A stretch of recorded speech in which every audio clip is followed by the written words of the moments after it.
So Taisu Malaysia ada hantar dekat aku produk terbaru dari diorang tau, iaitu Floral in Bloom Edition. Macam korang tengok ni, memang banyak lah yang ada dalam edition kali ni. Total kat sini ada 7 jenis tumbler, berlainan saiz juga, tapi ada 3 colour lah, iaitu Blush Petal, Miss Breeze dan Veil Grace. Aku tak tahu aku sebut betul ke tak, tapi semua colour ni memang soft and nampak estetik boleh tengok. So yang pertama, kita ada termos atau tempat bekal makanan. Mula-mula aku fikir cawan tau, sekali aku baca kotak dia, rupanya food jar. Yang ni sesuai kalau kau nak letak bubur ataupun baby punya makanan kan, supaya tak basi.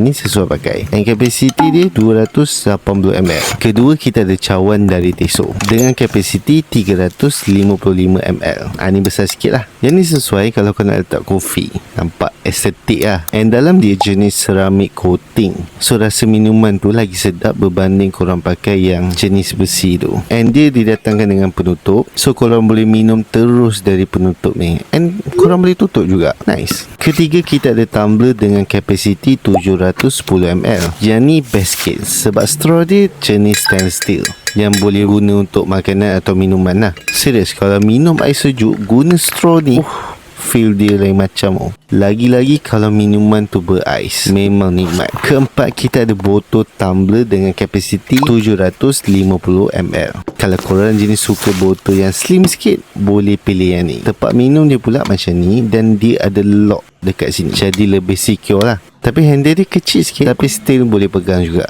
Kelima, kita ada lagi satu jenis botol. Yang ni kapasiti 900ml. Besar lah. Beza dia dengan tadi, tempat minum dia tak ada lock, tapi still secure lah. Dan yang ni handle dia senang untuk korang pegang sebab dia besar sikit, boleh masuk jari lah. Keenam ni, antara tumbler yang ramai orang pakai. Handle dia fleksibel sikit. Tak ada fleksibel, korang boleh pegang like dari atas macam tu lah. So dekat atas ni ada 2 cara minum tau. Satu boleh sedut macam ni, ada macam penyedut, dan satu lagi korang boleh teguk je dekat belah sini. Dan kapasiti ni adalah 900ml. Lepas tu yang terakhir, design ni lebih kurang macam tadi, cuma beza je tempat minum jenis yang pop-up straw macam korang tengok ni, dan dia ada pemegang yang besar lah, senang nak bawa. So semua tumbler ni termasuk yang food jar pun adalah jenis vacuum isolate lah. Jadi dia boleh tahan suhu panas dan sejuk untuk jangka masa yang lama. So kalau korang berminat, link ada dekat bawah.